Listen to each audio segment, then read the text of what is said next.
It's time for the Elsa Show interview series. Tonight's guest, Gold Star father, author, successful businessman, and host of Constitution Solution, one podcast under God, Mark Deluzio.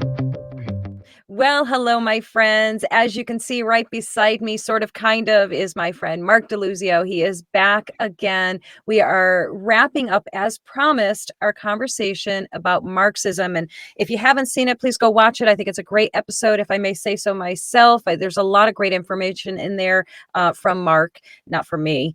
But it was a great conversation. And, we kind of left it off at, well, we talked about the problem quite a bit. And, that's pretty common. I think that we all collectively like to talk about the problem, point out the problem, but how do we fight this? What are the solutions? I don't know if solution is the right word.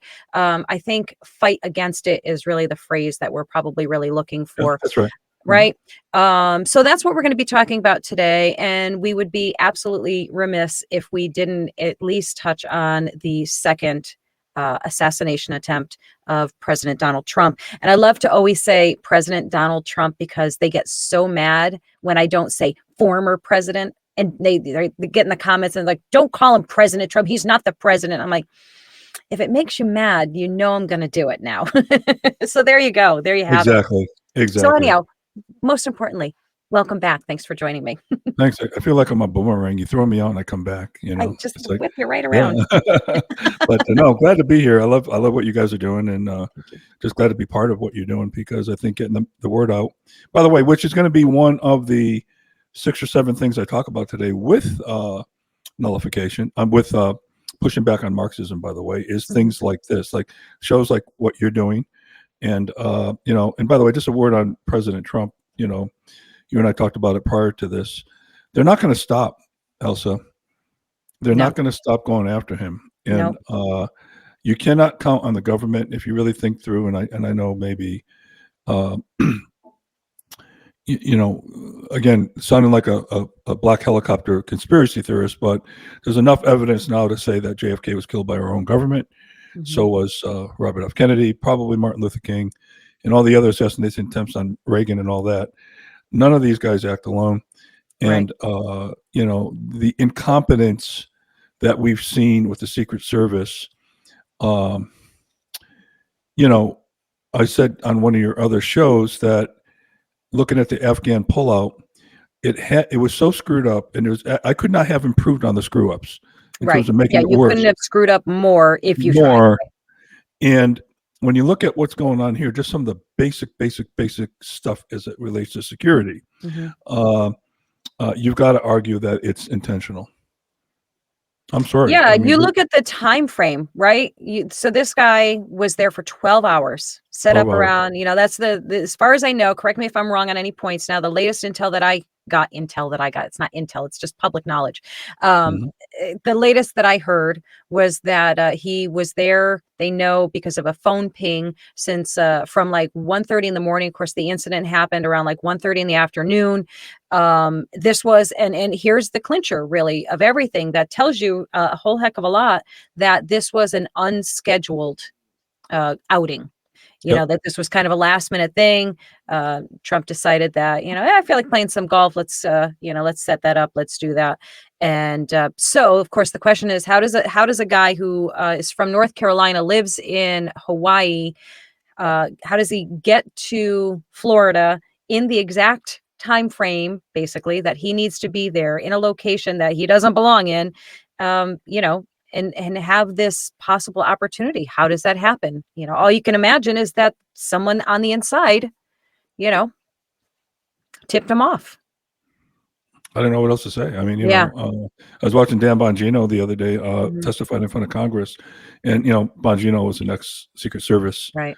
And some of the things that he came out with, I mean, there's absolutely no question in my mind that this is not an accident, and this is not incompetence. Yeah. So, and I just think President Trump should take the move now and just get his own security detail. Yes. And tell the Secret Service to go screw. And I really wish he would. I wish he would. You can't trust him for anything, No, you can't. Not at this point. No. I love, one of the recent interviews with Kamala, they asked her, does she feel safe? Do you feel safe? And she's, I feel safe. Well, of course you feel safe. Of course you do. And I'm not throwing any accusations out. I'll just leave it right there. Yeah, sometimes what you don't say is pretty powerful. Yeah. But there's a whole thing too with a plot of a pipe bomb where she was one at DNC headquarters that day. Bongino talks about it. I won't get into that now, but that plot failed because they didn't need it. They needed what happened on January 6th was enough for them. Yeah. And but anyway, I just look at this regime that we got in there right now. And well, they, so their tactic, I think, has changed a little bit, not much, just a little bit in the response to this one. The first one, they at least generally made a show of, oh, we don't think this is a good thing. This is terrible. We don't find that acceptable at all. This time around, the talking heads are all saying basically the same thing. Well, Trump needs to turn down the rhetoric. He brought this on himself. It's like victim blaming, which they did that the last time too. But they waited a day or two. They just started, right off the bat. Well, basically he brought it on himself. He did it to himself. And that's been their kind of go-to. And I have, if you don't mind, I want to share this. This is a recent clip an exchange between Peter Ducey, who I think is fantastic, right? He's so great. Oh, love that guy. And Karine Jean-Pierre, his favorite,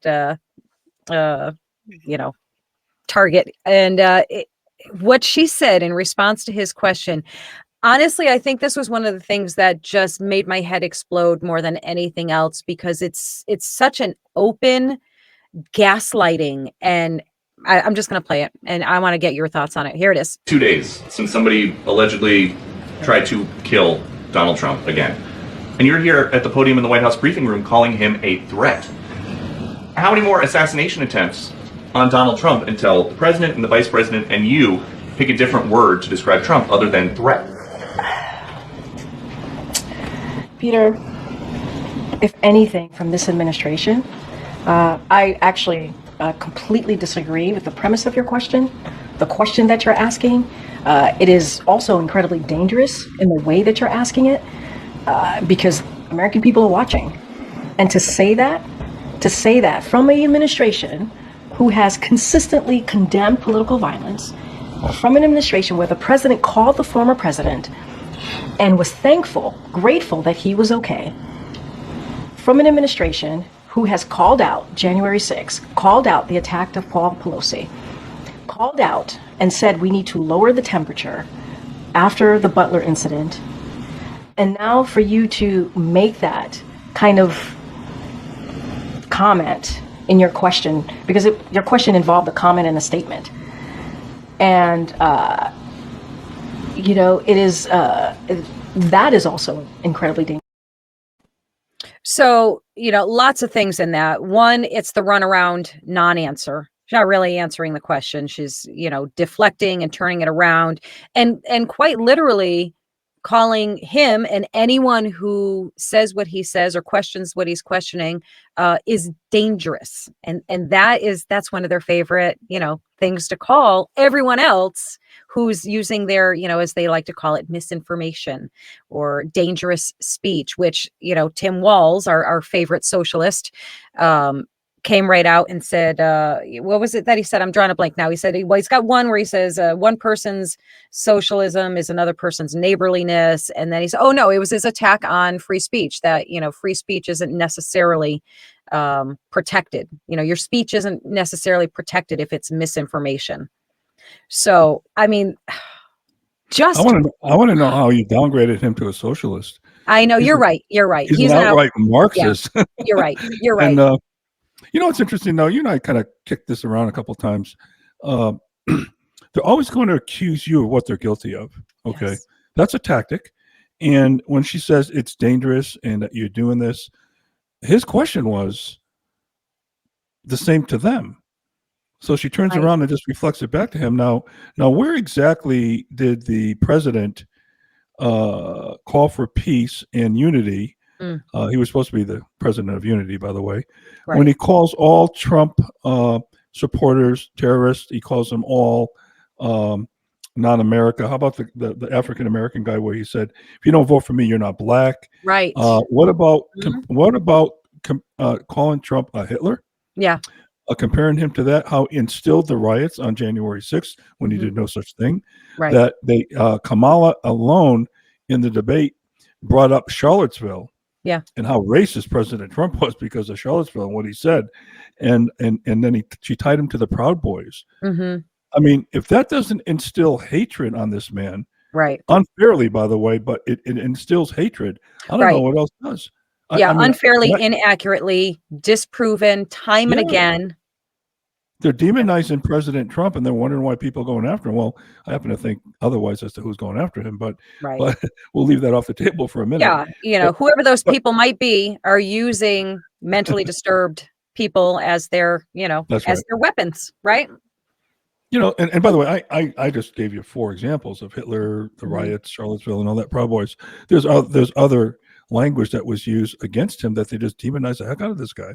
Yeah. I don't know how many times they called this guy a racist. Mm-hmm. Never forgetting when Jesse Jackson actually gave him an award when he was a real estate agent, estate developer in New York City for the great things he did for minorities. Yeah. Okay. All the people that hate him now loved him. Oprah Winfrey. They loved him because he had a lot of money. Yep. Okay. But I mean, come on, he was invited to Hillary Clinton's wedding. Right. So what can I tell you? I mean, yeah. And so, but once he got in and started calling it what it was and challenging the military-industrial complex, pulling out of all the globalist accords, which we'll talk about in a few minutes, when he started taking money out of their piggy bank. Mm-hmm. He did not go to war. Right. The only president I can remember that didn't do that. And that put a little dent in their piggy bank. If you look at, and then of course, Biden hires Lloyd Austin, who was on the board for Raytheon. Damn well we were going to go to war with that guy in the Defense Department.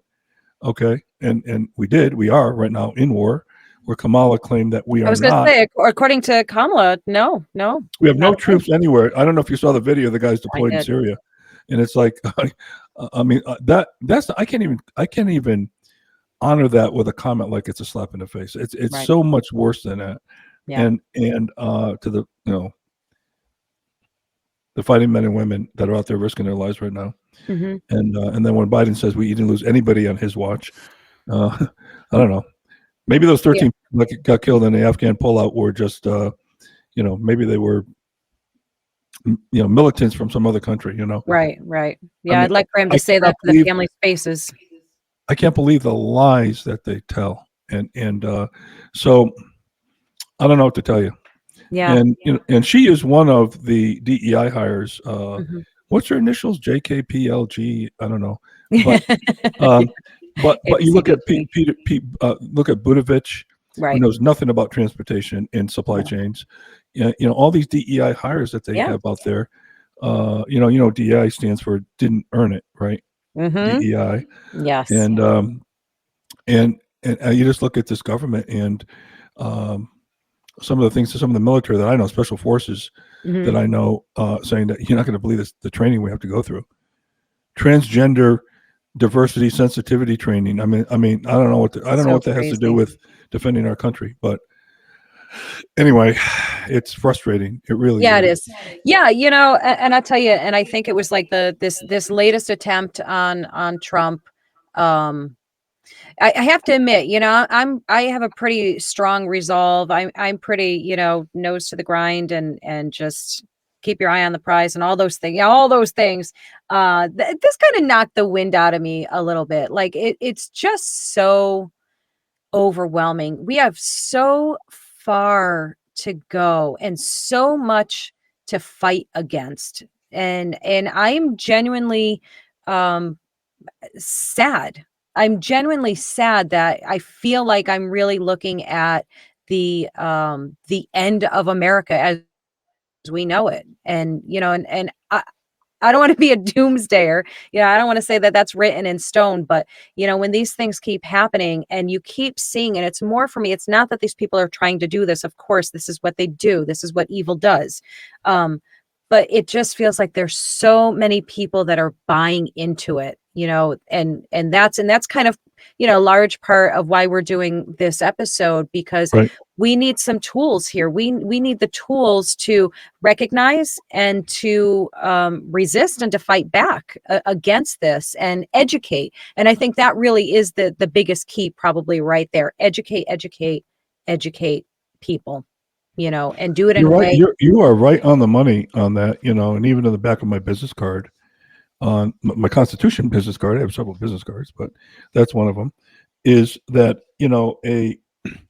a quote by Thomas Jefferson: "A well-informed citizenry is the best defense against tyranny." And we are not well-informed as a nation.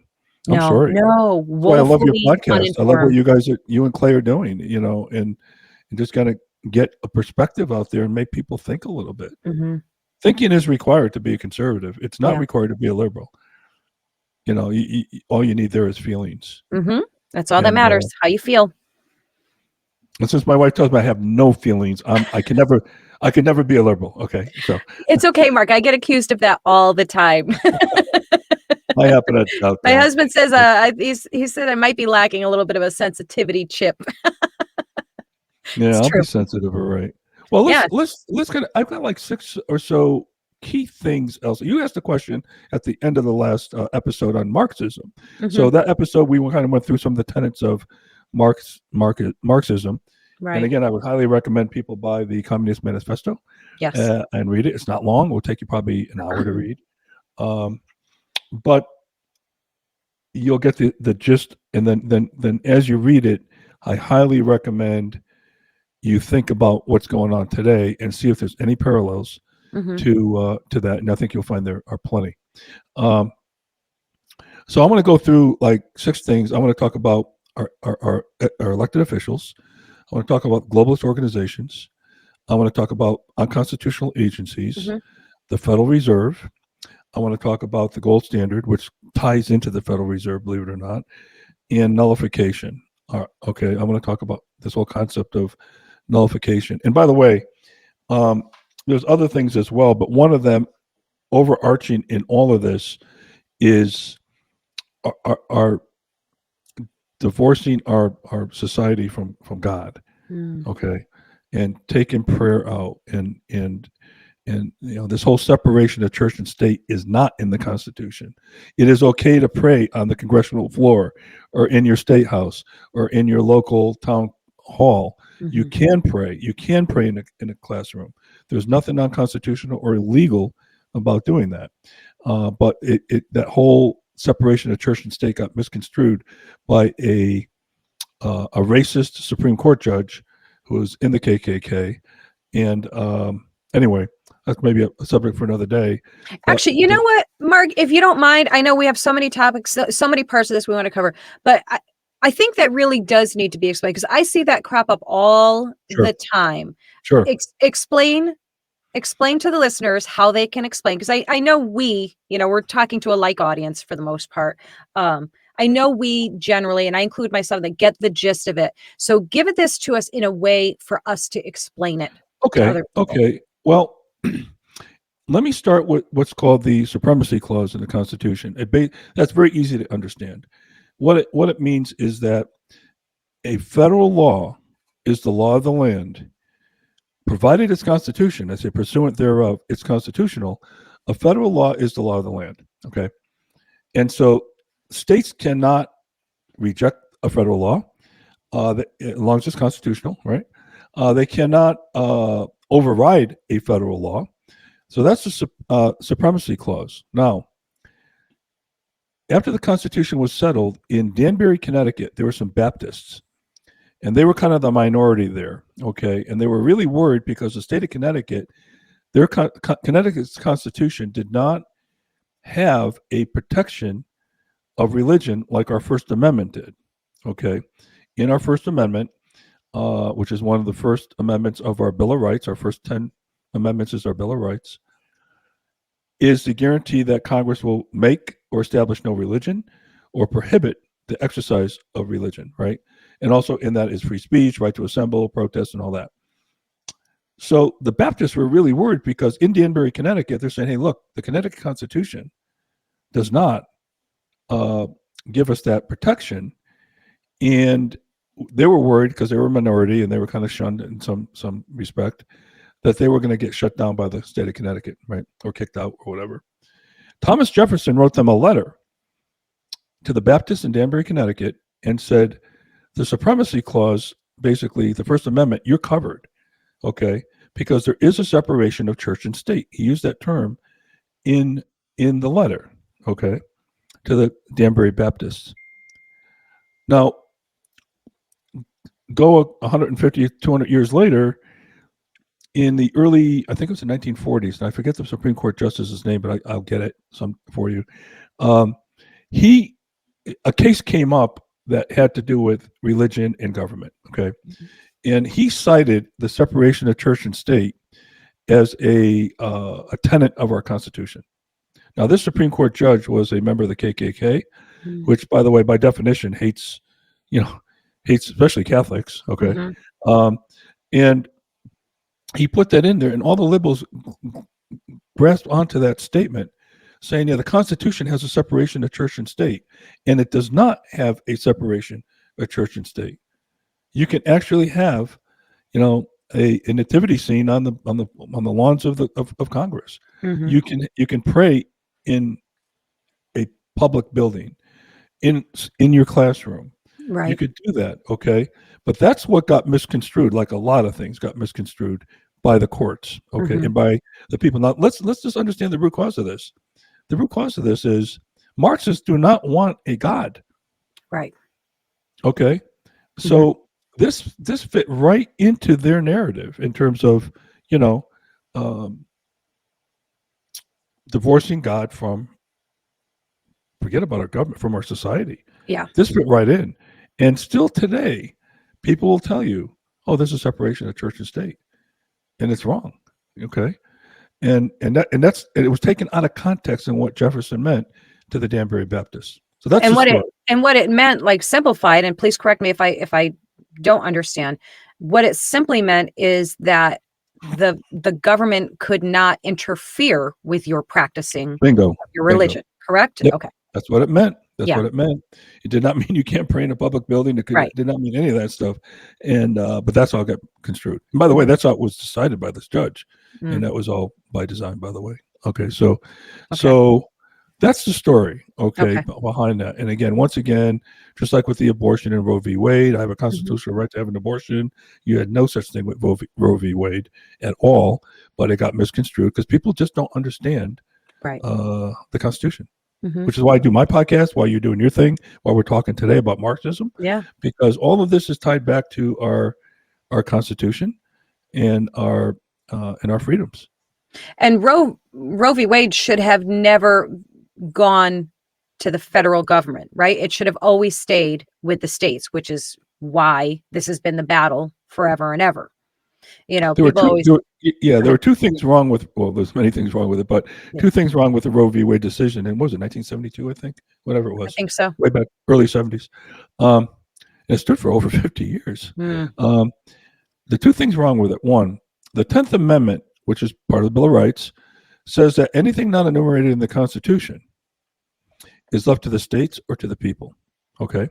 Now, that 10th Amendment, by the way, is going to play in what we talk about today with the Marxism side of this. So that was the first thing. It was a state rights issue. Okay, the states needed to decide on abortion. That's the first mistake they made. The second mistake that they made is the Supreme Court, actually wrote law from the bench by putting in the trimester rules that states had to follow. So they put those trimester rules in place. I forget exactly how they were all orchestrated, but the first, trimester you could do this, second this, third you can't, Right. And they wrote law. They actually wrote law and said this is now the guidelines that states have to follow. Mm-hmm. So not only did they deny it's a states' rights issue, they told the state from the bench what to do. Wow. That was what was wrong with it. Mm-hmm. Okay. And the crazy thing about it is, I was against Roe v. Wade from a constitutional perspective. Mm-hmm. Okay. Divorced of my feelings about abortion, of which I detest abortion. Okay. But take that away for a minute. And the thing that people have to understand is that once they agree to an unconstitutional law, mandate, whatever, because they like it, Right. they've just opened the Pandora's box for further transgressions on your freedoms, because something's going to come along that you're not going to like. Yes. Okay. And I'll use a really good example: non-smoking in restaurants. Mm. I hate smoking. Right. My parents smoked as a kid. I hated it. You know, in the back of our station wagon, my sister and I, and the windows closed in the winter with the heater on. I hated smoking. I didn't even try it as a teenager. I hated it so much. That has nothing to do with what I'm going to say. Mm-hmm. I do not believe the federal government or the state government, quite frankly, could ban a legal activity, smoking cigarettes, in a private business's establishment. See, I'm an Adam Smith guy as far as the economy goes, and let the market kind of fall where it is. Right. And if I find nobody wants to come to my bar or restaurant because I allow smoking, I'm going to make that adjustment relative to the market. Right. Okay. But it's my property. You know, what's to say now you can't allow smoking in your own home? Mm-hmm. Okay. And again, Right. I hate smoking. Yeah. The fact I hate smoking has nothing to do with it. And it should have nothing to do with it. People say, "Oh, I'm so glad they passed that because I hate cigarette smoke." You're missing the point. Right. Just don't go to that restaurant. Okay. Yeah, exactly. Okay. Yes. Because now that they've allowed that, there's other transgressions. You open up that Pandora's box, and you're going to allow them now a hall pass to be able to stomp on some other rights that you do care about. And that's kind of exactly what it's been, right? A series of little hall passes that have gotten us to where we are right now, where the amount of government overreach is, you know, past the point of absurdity and into the point of sheer madness, you know, where we're now we're looking at it and going, how did we let this happen? Well, that's how. All these little hall passes, because enough people thought, well, I don't like smoking, so that's okay. Right. And instead of going by the letter of the Constitution and what they are allowed to do and what they're not allowed to do. And that's the slippery slope. Right. I have to tell you, the one that I never understand, the one I can never wrap my brain around. Well, there's plenty of things that I can't. But one of them that always sticks in my head. Talk to me about, and I'm sorry if I'm derailing you from your points, but no, that's fine. This is good. Tell me about how states can force you to get a permit for a gun when gun ownership is a protected right in the Constitution. Am I correct? From a pure technical constitutional perspective, they can't. Okay. You're absolutely I feel like right. there's a but there. Is there a but? No. Okay. No. It's evolved to that. Okay. And another hall pass moment, essentially. That it's yes. Now I'm going to jump to number 6 because you just brought up something that needs to happen. Okay, it's called nullification. And now, what is nullification? This is one of the 6 things I was going to talk about today, Elsa, on how we could push back on the Marxist agenda that's being bestowed upon us. Okay, and if you haven't listened to the last episode that Elsa and I did, we talk about the parallels of the Communist Manifesto and what's going on in our government today, right? So I won't go through that and repeat that, but I will say this. The 10th Amendment does say, like I said earlier, that if not enumerated, if the people have not given the power to the federal government, that's what this means in the 10th Amendment, then the federal government can't do it, all right? And Article 1, Section 8 has the 18 enumerated powers of Congress. These are the things they can write laws about. Okay. All right. Now it's going to come in play a little bit later when we talk about the unconstitutional agencies. Okay. So the states and the state legislatures, and, you know, I think you and I have talked about this another time. Most politicians don't understand what their job is. Okay. And when you look at your state reps in your state or in my state, They all swear on the Bible to uphold the Constitution. They're our first line of defense at the state level to protect our constitutional rights. Okay, our state reps and senators, reps in particular. And they don't know their job. Okay. They don't know that they can nullify illegal mandates from the federal government. Mm-hmm. And those mandates come in terms of laws, regulations from unconstitutional agencies, executive orders. Okay. Mm-hmm. That's where they come from. And we had 3 examples so far of nullification, believe it or not, going all the way back to 1798. John Adams, as president, our second president, passed the Alien Sedition Acts. And there were 4 parts of that, but the one part that was most unconstitutional, it gave him the right to jail publicists who criticized the government. Mm. And this whole thing about misinformation and what we hear about today. Okay. And Jefferson and Madison, Jefferson out of being governor of Virginia and Madison, Kentucky, pushed back on that and nullified, said that is an unconstitutional mandate, and this state is not, our states are not going to abide by that mandate, by that law, the Alien Sedition Acts. Okay. It was subsequently overturned, but it further drove the rift between Jefferson and Adams. Yeah. They really were at each other's throat for quite some time. And I think I told you on one of the podcasts that they both died on the same day. Yes. July 4th of all days, Ironic. 1826. Okay, 50 years to the day. Wow. After the signing of the Declaration. Isn't that crazy? That is crazy. And, it really is. But the Alien Sedition Acts, Adams wanted a bigger government. He wanted more control, just like Hamilton did. Mm-hmm. Madison and Jefferson were not those guys. They did not want. They wanted a limited government, and they won out in terms of how we started our country, in terms of the Constitution. But at the state level, Elsa, your representatives in your state and in my state, they don't only have a right to nullify, they have the obligation to do so, to push back. Now, some of the states have already pushed back on things like National ID Act, okay? If you ever notice that little thing on your license, people, you'll see at the airports, by October, you have to get your national ID or you can't use your driver's license. Yeah. That's all about a national registry, national ID, passed by George W. Bush in 2005. And that kept kicked down the road because there's like 12 or 15 states that are pushing back on that, saying, no, we ain't doing it. Okay. Right.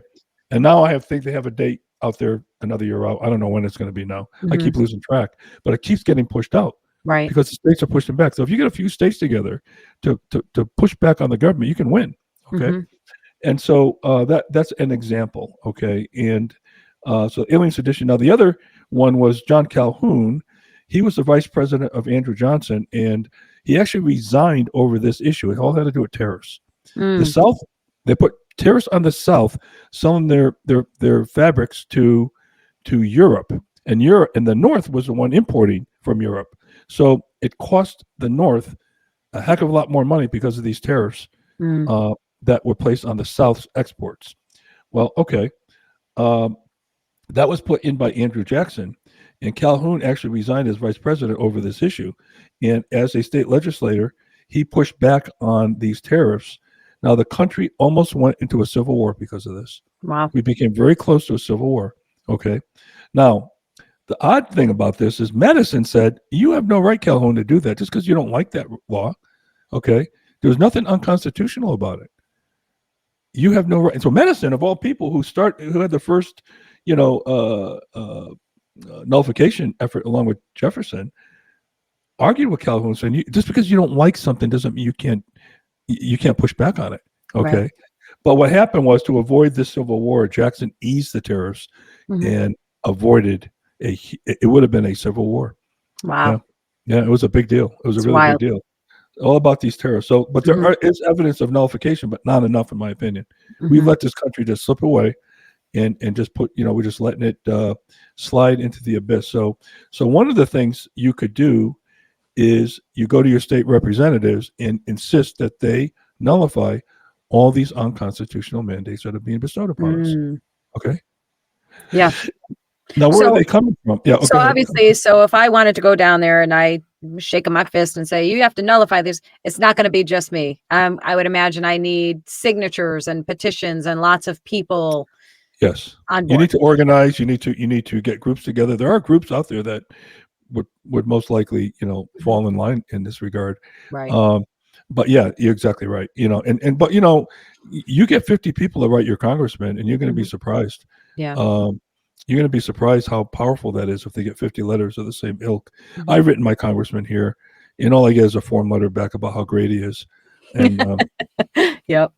no, and he's a Republican too, and he's awful. Such a shame. By the way, we're fighting against that as well. By the way, right? I mean, yeah, it's on both sides. Yeah. Of the aisle. Yeah. So anyway, that's nullification. But let me just talk about these unconstitutional agencies. Yep. Again, go back to that 10th Amendment and say to yourself, okay, well, if it's not enumerated in the Constitution, it's left to the states or to the people. Well, you tell me then, where is EPA, the Federal Communications Commission, the Department of Education? You go back and tell me, where does the CDC fit into this? The FDA? Any of these agencies are, and there's so many of them, I could sit here all day and talk to you about them, are unconstitutional. But what do these agencies do? They write regulations that have the power of law. Well, I was just gonna ask you. So wait a minute, they're writing regulations that's as good as being law, because we follow these regulations as if they're laws, and if you don't follow them, you are breaking the law. So you could right? end up in jail. You could end up in they could take your house, your property, your money, sue you, all kinds of things, right? Right. And so these now, who do these branches of government report to? The executive branch, which is the president, for those of you in Rio Linda, right? I love Rush Limbaugh used to say that all the time. I so miss him. But the executive branch, the president, now has oversight of these agencies in order to enforce the laws that are written by Congress, which are many times very broad. Congress doesn't put their butts on the line to dictate these mandates, because they get kicked out of office. So in some sense, Congress are cowards to set up these agencies, and they're being challenged right now, but it takes a long time to get these things undone once they're in. Yeah. One of the things I always thought about was how, in order to get something deemed unconstitutional, you have to bring a case in front of the Supreme Court. And there's thousands of cases every year that get put up against them, and they decide which ones they're going to pick. So that gives, again, a hall pass to Congress to write unconstitutional laws. Right. Because with the chances that it's probably not going to get caught. Okay. So that's a problem. But I'll tell you a quick story about the Department of Education. When I was running for Congress, I was talking about, defunding the Department of Education, which I think it's sitting around $60 billion with 4,000 people in it. I have no idea what they do. I have no idea what they do. I do know our education is not getting better. Okay. But it's definitely not. Well, I do know what they do, and I'll tell you what they do in a minute. So after my talk, this lady came up to me and she says, Mark, I work in the school system here, and if you get rid of the Department of Education, where are we going to get our funding from? And I looked at her and I said, well, can I ask you a question? She goes, sure. I said, where do you think they get the funding from? From you. Taxpayers. You sent, for every dollar you sent to them, you might get 50 cents back if you behave. Right. And do what they tell you to do. Although they'll stop funding you. Okay. That's the problem. I'd rather keep that money here, keep it local. Education should be local. Well, I can't affect a bureaucrat in Washington. Right. Who do you call? Okay. So anyway, these agencies are unconstitutional, and Congress needs to just defund them. Yeah. That's it. Now they say, oh, you might shut the government down. Yeah, great. Great. It shuts down on the weekends anyway. Yeah. Seriously. Right. I don't know. Saturday and Sunday this week. Are you going to be okay? I'm going to be okay. All right. And by the way, the scare tactics there are, seniors won't get their Social Security. That's wrong. There's financial engineering that you could do to get that fixed. That's easy to do. The military won't operate. No, absolutely not. That's mandated. That's going to happen. So the military is going to keep happening. Right. So that's the scare tactics that they use. So nullification, abolish unconstitutional agencies, and pushing back. Number one would be just continue to push back on your elected officials. Okay. Yeah. And remove culpable politicians that are not following our Constitution. And I'll tell you a quick story here. In Arizona, in the district I'm in Scottsdale, David Schweiker, who's a Republican, I went to a town meeting, a Republican meeting in Fountain Hills, which is the next town over from Scottsdale. Mm-hmm. And he got up on a stage. There's like 300 people in the audience. I'm sitting next to my buddy Sheriff Joe Arpaio. And he gets up there and he starts talking about the debt. Mm-hmm. And he says, well, our interest on our debt now is $1.2 trillion. Our debt is $35 trillion. And this got to stop. Blah, blah, blah, blah. He's going on and on and on. He opened it up for questions. So they gave me the microphone. I was the first one. I said, Congressman, let's make sure we're clear on this. I said, when the Federal Reserve, which by the way is going to be another one of these things I'm talking about in a minute, when the Federal Reserve expands the money supply by printing money, by electronically printing money, then they take that money and they actually buy treasury bills and they infuse cash into the economy. Mm-hmm. So the money supply expands. Yeah. When they buy T-bills, that's debt to the government, who now have to pay you back on this phony money that you created out of nothing with interest with our taxpayer dollars. Okay. And the only guys that are making money here are the guys that are running the Federal Reserve. There's zero incentive for them to have a stable economy, which is what their mandate is. He goes, yes, that's exactly right. I said, okay. I said, so I have a question for you. I said, now that we're on the same plane about how the Federal Reserve works and how inflation happens, okay, how is it that you voted for the increase in the debt ceiling? Right in front of 300 people. He became irate. Oh, I bet he did. I bet he did. Head to the stage and looked down on me because he was up on, Mm-hmm. and he goes, well, let me ask you a question. He says, what do you think would happen to the bond market if we didn't do that? I go, look, I'm not here to answer your questions, I said, but I don't think the people in this room give a rat's ass about the bond market, Mm-hmm. but they do care about the supermarket. Mm. And that was a death blow. Yeah. That was a death blow to him. And Absolutely. then he went on to say, well, do you realize that we saved $100 billion of spending by doing that? Now he's defending it. I said, Congressman, you're defending it. Mm-hmm. You're defending what you said was bad originally. You can't have it both ways. Okay. Right. I said, by the way, $100 billion on a $5-6 trillion budget, that's chump change. And he says to me, and he looked down at me, he said, I just wish everybody knew how to use a calculator. Next question. Wow. Yep. David Schweikert, District 1, Arizona. I've got a guy in finance here in this. I'm going to share this. It's a little on the long side. I may even cut it off at some point because we'll get the gist of it. This is who we have in our government handling this type of stuff. Are you ready? Here we go. The U.S. government can't go bankrupt because we can print our own money. It obviously begs the question, why exactly are we borrowing in a currency that we print ourselves? I'm waiting for someone to stand up and say, why do we borrow our own currency in the first place? Like you said, they print the dollar. So why does the government even borrow? Well, again,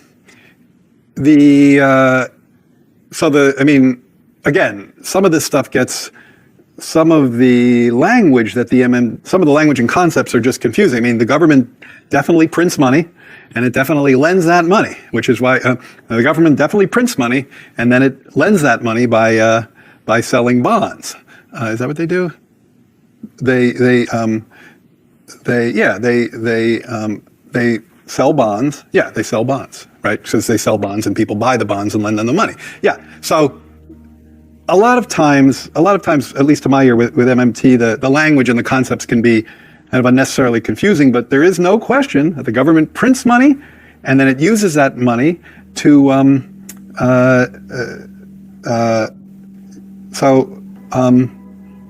guess. We get the idea.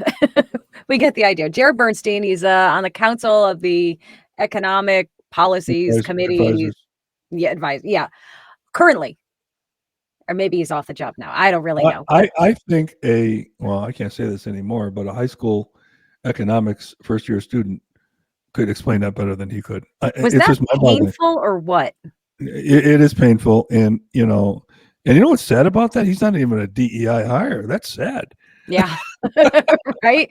Yeah. I mean, I don't know. Maybe there was like some version of nepotism or something. I mean, I don't know. Well, a couple of things he said that were wrong, since we can go into the Federal Reserve, is the government doesn't print money. The Federal Reserve does.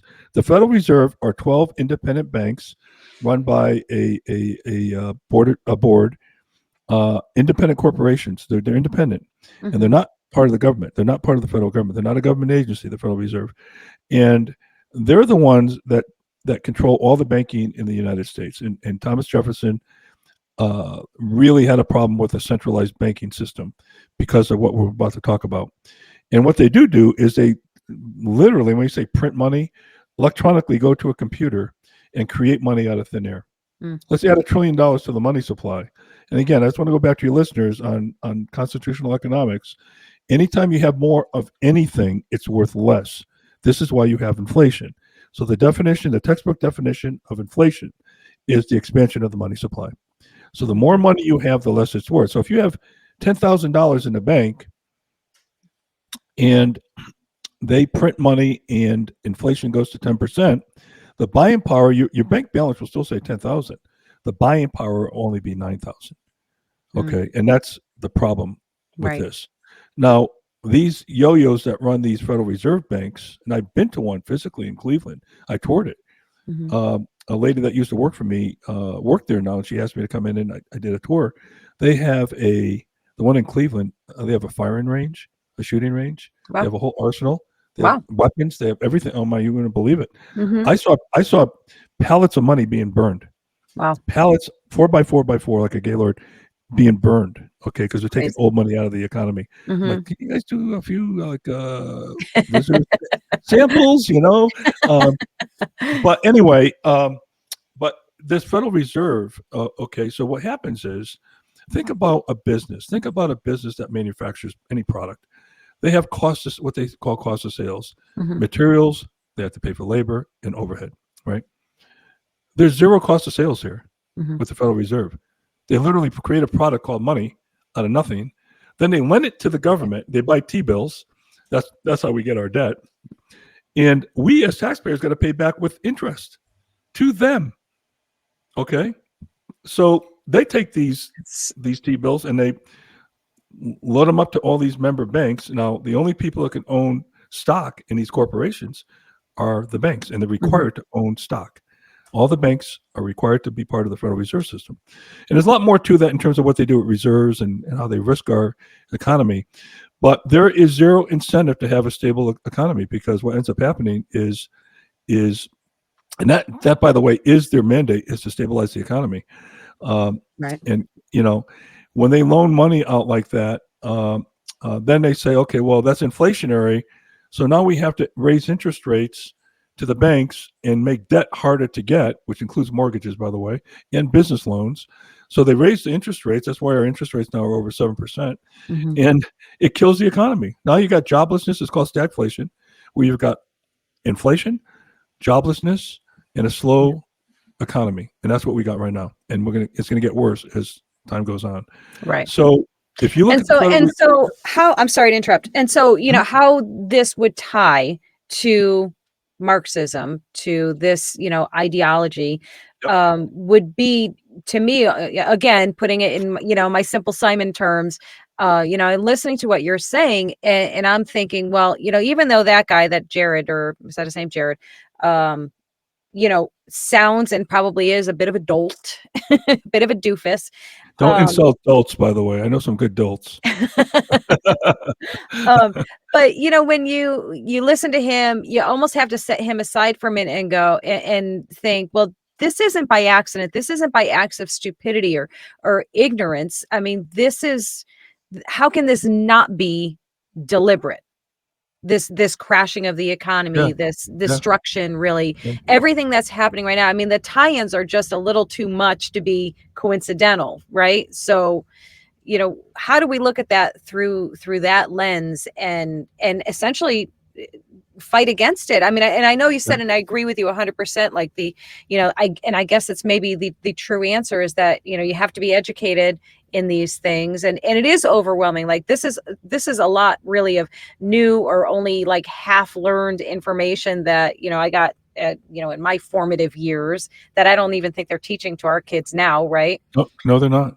So you're essentially, as adults, you're essentially like starting from scratch. It might as well be from scratch, and getting to these really valid, good resources like your podcast, where you can get this information broken down for you and explained so that you are armed with this information and this understanding of how it all works. That's right. Because if we don't understand how it works, we can't fight against it. We're just going to keep getting snowed basically by this corrupt government system. Well, you see, the money supply is something people can't really wrap their arms around. You can't see it. Mm-hmm. You don't even know it's there. You don't even know what it is. What's a money supply, right? Right. But it is an inventory of money that's in the marketplace today, just like there's an inventory right now of automobiles or Mm-hmm. houses or tomatoes or Mm-hmm. name it. Okay. And but the money part of it scares people, and they can't conceptualize it. Yeah. So it makes it harder for them to understand.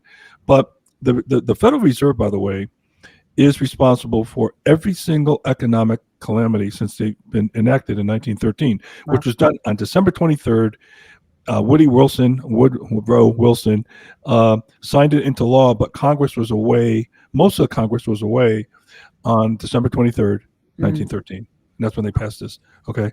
And they snuck it in. J.P. Morgan was the guy behind that.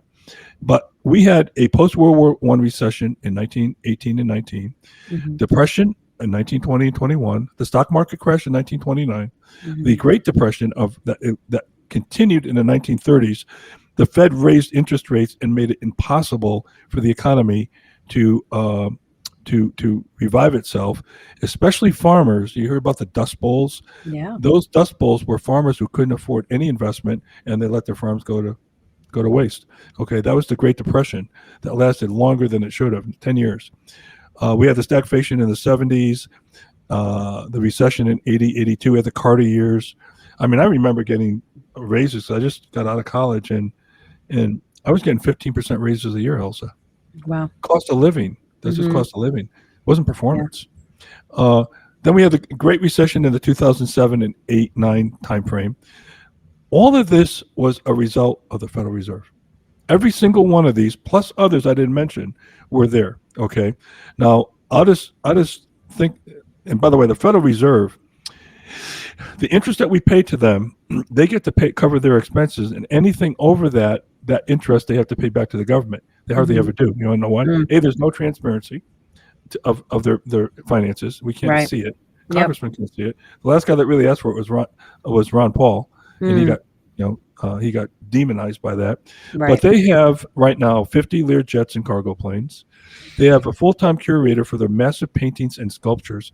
Why does the Federal Reserve have paintings and sculptures? Mm-hmm. Hundreds of $1 billion of assets. They have it that a janitor was paid $163,000 30 years ago. Okay, because what they're doing is saying, we ain't giving this money back to the government. We're just going to keep it for ourselves. Yeah. Okay, and Yeah. enrich ourselves. And These if anybody guys else make- was this bad at their job, they would have been fired a long time ago. come on, Right? Come on, give me Yeah. a break, right? Yeah. So It's anyway, crazy. now what does this have to do with Marxism? Okay, remember Marxism is about control. Yes.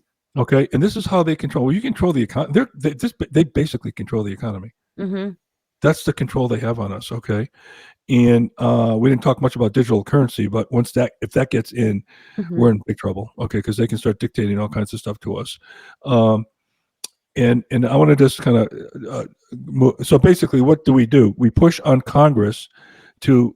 The Federal Reserve Act of 1913 does allow Congress to modify it or to abolish it. Okay. And we've got to push on Congress to abolish the Federal Reserve and let the free market take its course in terms of interest rates and everything else. The gold standard is tied into this. And here's why. Well, let me just give you this basket of goods thing. In 1790, a basket of goods cost $100. Mm-hmm. And that same basket in 1913, the year the Federal Reserve was passed, was only $108.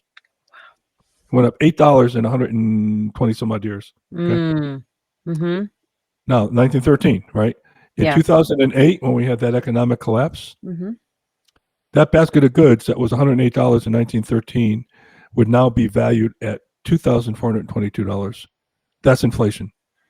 That's A the little kind bit of different. inflation. Yeah. Yep. Okay. That's what I'm Mhm. talking about. Yeah. Okay. All right. Right. And I fear, Elsa, that if our country does go down, you asked this question a couple of podcasts ago. Do you see any hope? The economic collapse is a real possibility that will tear this country down. Yeah. And it's happened time and time again in other countries. Mhm. So that is the fear, right? That we're just not going to be able to get out of this debt now past $35 trillion. Mhm. So, but the gold standard, let me briefly just talk to you real quick about what this is.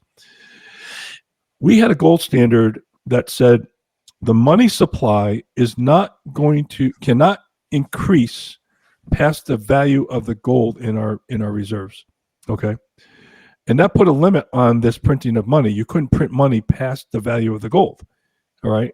So that kept a cap on the money supply, which kept inflation in check. Okay. Well, in the 30s, FDR pretty much got rid of the gold standard. We had what's called the Bretton Woods agreements in 1944, Bretton Woods, New Hampshire, where 44 nations agreed to be on the gold standard to stabilize currency, and the U.S. dollar would have become the international currency of trade, which is now at risk.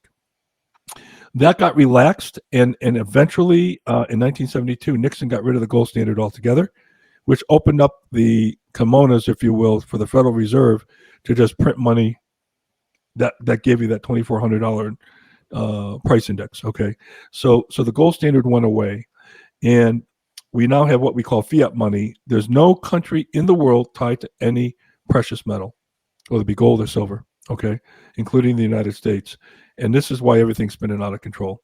So going back to the gold standard and pushing legislation there is legislation out there right now that is in fact looking to get back onto a gold standard, right? Don't even know where that is, but again, I've written my congressmen and senators and said, hey, look, this is what we got to get back onto. So the gold standard is a real key part of this whole economic collapse that we're seeing here. And remember, all of this has to do with control. That's what the Marxists want. Right. That's what they It's want. control every aspect, really, right? If you control the government, if you control speech, if you control every aspect of what everyone does, yeah, you win. You win. Right? Exactly. Yeah. And look at the tax we're paying. And real quick, I got the gold standard. I think I covered everything. Those are the kind of things that we have to push our government to be able to do, right? Mm-hmm. And those are at least the 6 things that I can talk about now about how we can push back on Marxism. These are the solutions that we have to get the right people in office, right? A, understand, and B, have the guts to go out and do this. Now, we do have people in there that will do this. Yeah. Marjorie Taylor Greene is one of them. Mm-hmm. Eli Crane here, who beat me for Congress. He's a great congressman. Mm-hmm. Paul Gosar is a good friend of mine. He was on my show a week and a half ago. And Andy Biggs. We have some really good congressmen here in Arizona. I don't think you have very many good ones up where you are. You've got a bunch of globalists up there. Yeah. And but we have to keep plugging away and getting the right people in office. So. Yeah, I mean, again, I think that's the point that we need to keep driving, right? To anyone who will listen, be informed, be proactive, be active, be vocal, be involved, right? You have to, and I've heard this before, and I remember hearing this from somebody because I had lamented the same lament that like this just seems so overwhelming. Like, how do you affect change? How do you do anything about this when it's so it is such a tangled web of everything, which I think, of course, is very deliberate to make you feel exactly like that. And, then you add to it and we can all relate to this, that you're just so busy you're just so busy living your life that like to add this one massively huge thing really to it is just one thing too many, I think, for so many people. And they're like, we're fine. I mean, we're doing well enough. It's okay. We'll deal with it. We'll figure it out. And you just kind of get complacent, I think. But that's why we're here. That's how we got to here. We let them beat us down. We let them, just make us weary. And that's really what we are. We're weary. We're so damn tired of all of it and frustrated. And now we're at a point where like, we don't even know where to begin. Like, how do you start unraveling this, mass of tangled knots that we're in right now. And there is no easy fix, unfortunately, right? The fix is what we keep saying and what we keep driving forward, which is to be informed and be active and get other people involved and work on your local level, because that's where it starts. That's where you have to start. There's no other place to start. You have to start, and you affect change where you are, in your corner of the world, in your little spot. And you just pray and work towards getting that to ripple outwards. Now, you did a phenomenal job covering all of the, the government side, the Constitution side, the legislative and Congress, and all of that side of, the Marxist attack and how to combat that on that level. On a more, social level, I found a really good article, and yay me, I missed part of the part that pronounced the guy's name, so I'm just going to put it in the comment section later. But a couple of the things that they were saying is, don't think like a Marxist. Reject viewing the world through Marxist conflicts like gender, race, or class struggles, and instead recognize. Now, this is a religious, came from a faith-based article. Recognize that sin as the root cause of social problems. And I thought that was a really, really great point. And not to just like resist be anti-communist, anti-socialist, anti-Marxist, that's all great. Of course, we're anti that, but, really, again, to drive home that point one more time, educate, learn, you have to pay attention. Like some of us, on the right, and this can go for people on the left as well, that you kind of bury your head in the sand because you don't want to know. You just don't want to be burdened by all of it. Hence Kamala telling everyone that they can be unburdened, right? But I hope on November 4th we're going to be unburdened. Please, we need to be unburdened, and that really kind of in a nutshell, that this regime cannot stay in power. We can't let them. Because we're in big trouble. But, that is it in a nutshell. We just cannot allow that to happen. And it's a lot deeper than this regime, too, because there's players behind the scene that are pulling all the strings, as we all know. But, when you get back to this whole Marxist movement, that's been going on for quite some time. Believe me, it didn't just start with Biden. Right. It's all about, to me, it's a sin to play on people's greed and their envy and their jealousy. And when I can say, well, Kamala, look at the car you're driving. How come I don't get to drive that car? Who did you steal it from? You must have did something, because I would never look at my inadequacies to say, maybe I'm not as talented as you. Maybe I'm not as smart as you. Maybe I'm not as ambitious as you. Okay. I actually had a relative tell me one time, you didn't earn anything that you have, you just got lucky. Oh, I swear to God. Oh, yeah. Those are fighting words. He was a relative. Okay. I won't say who he was. I hope he won't be listening to something like this, of course. He's too smart for that. And he said that, and I looked at him, I said, well, let me ask you something. I said, and by the way, this guy fancies himself as a genius. Okay? Of course. He was a Trivia Pursuit expert. He knew everything and all this. And they're always smarter than us. That's the law. Yeah. Right? Said, you didn't earn that. You just got lucky. I said, well, I did get lucky. I was born in the United States. If I was born in India, I wouldn't. I think I got real lucky. You kidding me? And so did you, by the way. So what's your excuse? That's what I said to him. Good. Good. Okay. Yeah. You know what I'm saying? And so, but that's and I've been told, oh, my white male privilege is what got me my success. Well, wait a minute. Yeah. I know a lot of white males that didn't make it and didn't have success that I had. And I know some that had more success. So I'm thinking, well, then all white males should, if you have a brother who didn't make it and you made it and you had the same parents, the same upbringing, the same neighborhood, how the heck could that be? Right. Okay. Right. You see examples like that all the time, siblings in the same household raised by the same parents, all the same thing. One, takes their circumstances and uses it as fuel to excel, and the other uses it as their excuse to fail, basically. It's But as you read the Communist Manifesto, you see all of this banter that Karl Marx talked about Mhm. between the proletariats, which are the working class, Right. and the bourgeoisie, right, Mhm. which are really the middle class, not even the rich. Oh yeah, they're that too. But he Right. looked at them saying, they stole everything from the working class, Mhm. and he pitted them against each other to the degree that that Stalin had the proletariats go after the bourgeoisie, Mm. bourgeoisie, I should say, with pitchforks. They were fighting. I mean, they were killing each other. Literal. Mhm. Okay, and he used that class warfare, which is such an easy thing to get people jealous, Mhm. right? Without really understanding the root cause of why there are differences. Right. Okay. And don't get me wrong, I am not trying to sit here and say there's not racism. Right. But when you tell me there's institutional racism, I want you to give me an example. Mhm. When you tell me this, And then, and then the next layer of that, Mark, is, when you look at all of these big institutions and big places where they're saying that there's institutionalized racism, most of them are run by people on the left. So, that's a little suspicious. oh, that's interesting. Yeah, exactly. Yeah. Yeah. But You look, know? if you could point institutional racism, I'll go and march with you to that Mhm. organization and protest with you. Okay. Right. But they can't do that. Okay. They can't do that. And so, this is all about pitting groups against each other so that as we're fighting, the tyrants can continue their power ascent to power. And I got to go back to my favorite American, Thomas Jefferson. I just think this guy was unbelievable.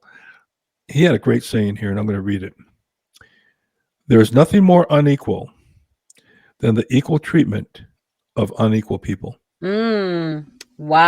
Now, that's Wow. deep. Yeah, it is. That's actually that could not have been a more perfect way to put a bow on this conversation, Mhm. because that is perfect. I'm putting that on the screen, guys. You need to read that over and over again, because that is such a direct response to what's going on right Yeah. now. Yeah. I mean, you couldn't get a more better quote than that for this conversation, or for life, really, right now, what we're living in. Again, this conversation can and will go on more, because there's so much more to be said about it, and so much more that we can explore with it. So as I think I did before, I'm going to do it again. I'm going to put my thumb on you and say, you going to come back? Absolutely. Yay! I told you what it's going to take. I know. I told you That's last right. time. That's right. What was it? Tiramisu, right? And I did make a mistake. I said 2 glasses of wine. It's got now 3. We're up to 3. We're up to 3. Okay. Fair enough. Fair enough. Listen, we're getting a couple bottles anyhow. Come on. We're just All gonna right. party. We're going to move the unit of measure to bottles in a minute if you keep this Yeah, up. exactly. Oh, my friend, thank you so much for coming on and sharing your absolute wealth of information with me and anyone else who just doesn't know the things. I mean, I'm the first one to admit it. I'll tell you one more thing real quick, because maybe you have some intel on this one, on how to get it. So I saw a video from Charlie Kirk, who I just love to pieces. I think that man is just so smart. I met with Charlie. We had about an hour and a half meeting. Yeah. Oh, I love him. I just love him more and more. The more I see him, the more I love him. And the little video clip that I saw, he was talking to college kids outside of a campus, and one was trying to match wits with him, which was just the silliest thing ever. And they were holding a pamphlet that Charlie Kirk either hands out or gives out or sells. I'm not sure what the case is, but it was basically the Constitution for third graders, essentially. And that was kind of the premise of the guy's argument, that why are you giving this to college students? We're college students, not third graders. And and his response was, the gist of it was, well, because your understanding is at a third grade level, let me test you. And he's like, well, you're not even at a third grade level. So but all joking aside, and I say that was with no shame whatsoever, I want that pamphlet. I want that book for myself. I want to read that. So if anybody has if you have any intel how to get it, I looked on his website. I didn't see it. By the way, I am sending you. I just made an order last night with a bunch of books that are coming your way. Yay! I love it. Everybody needs to have these books, but we'll talk about them afterwards. Good. That'll be part of our next conversation. We'll be talking about those books. Sure. Sound good? Yeah, I don't want to let people know what they are. So all right, we're not telling them anything. You're gonna have to tune in. That means you'll know, and then it won't be a surprise. Okay, perfect. Okay. All right, let me say goodbye to everyone. Mark, thank you again for coming on the show. I appreciate you so much. And guys, thank you for tuning Elsa. in. We appreciate you so much. We appreciate you joining in every week. And we just look forward to bringing you more content, more information, more stuff so that you can share it to others as well. Have a great rest of your day, evening, morning, whatever the case is, whenever you're watching this. Take care, and we'll see you next time. Get ready for the much-anticipated return of Elsa Kurt's beloved series, Welcome to Chance, on October 24th, 2024. Set in coastal New England, this small-town saga captivates with its intricate tales of life and love. Follow the intertwined lives of 5 unique families as they navigate the complexities of their picturesque community.